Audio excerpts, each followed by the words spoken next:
सभी को जय मसीह की प्यारे भाई बहनों। आज का वचन है रोमियो 12 का 12। हम पढ़ेंगे तो वचन को ध्यान से सुनिएगा। बाइबल क्या बताती है?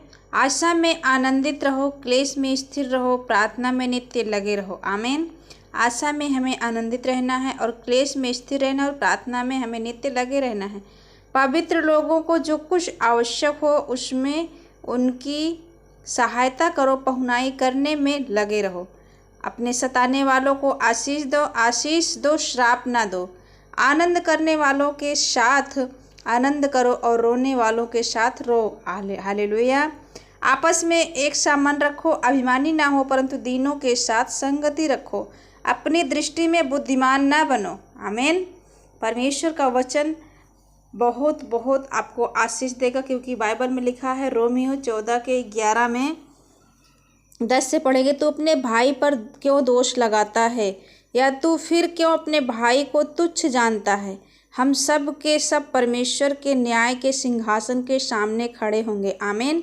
जो मेरे प्यारे भाई बहनों, आजकल लोग जो एक पास्टर जी हैं उन पर दोष लगा रहे हैं, वो हमें दूसरों पर दोष नहीं लगाना है। वो सच है या झूठ है ये हम और आप न्याय नहीं करेंगे, इसका न्याय हमारा परमेश्वर करेगा, जो सबका न्याय करता है, वो सब कुछ देखता है। अगर वो सच्चाई पर है तो वो जल्द हम सबके बीच में होंगे। यदि उन दोषी हैं तो वो न्याय परमेश्वर चुकाएगा, हम कुछ नहीं कह सकते। हालेलुया।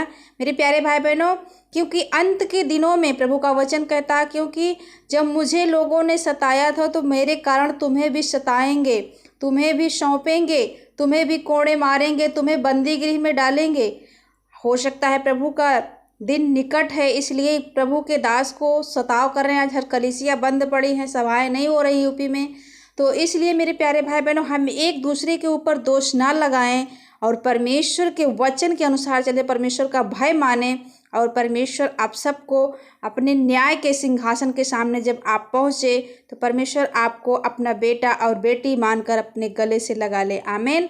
क्योंकि लिखा है, प्रभु कहता है, मेरे जीवन की सौगंध कि हर एक घुटना मेरे सामने टिकेगा और हर एक जीभ परमेश्वर को अंगीकार करेगी, कि इसलिए हम में से हर एक परमेश्वर को अपना अपना लेखा देगा। हालेलुया।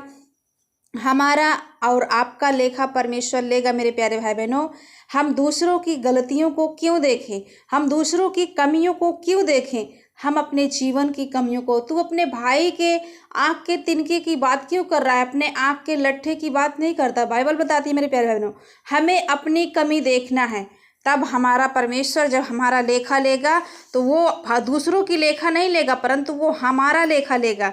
तो परमेश्वर इस वचन के द्वारा आप सबको बहुत बहुत आशीष दे। परमेश्वर की अनुग्रह दया आपके जीवन में, आपके परिवार में, आपसे लेकर सदैव तक बनी रहे, क्योंकि हम सब प्रभु के बेटे और बेटियां हैं, इसलिए हम परमेश्वर के बच्चे हैं। तो हम किसी दूसरे को श्राप ना दे, किसी के दूसरे को पर मतलब उसकर कोई बद्दुआ न दें। कोई प्रार्थना यदि हम कर सकते हैं तो प्रार्थना करें, और उसके लिए हम किसी के लिए कमी ना निकालें, किसी पर दोष न लगाएं। यदि आप ऐसा करते हो, परमेश्वर का भय मानते हो, तो सच में जो बाइबल बताती है कि शांति का परमेश्वर शैतान को तुम्हारे पांव से शीघ्र कुचलवा देगा। हमारे प्रभु यीशु मसीह का अनुग्रह तुम पर होता रहे। आमीन।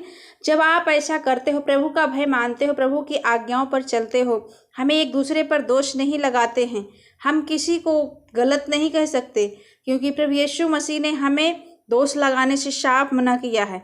तो बाइबल में जो लिखा है, बाइबल के अनुसार चलते हैं तो शांति का परमेश्वर और शैतान को आपके पांवों तले शीघ्र कुचलवा देगा, क्योंकि वो हमारा सामर्थी परमेश्वर है। आमीन।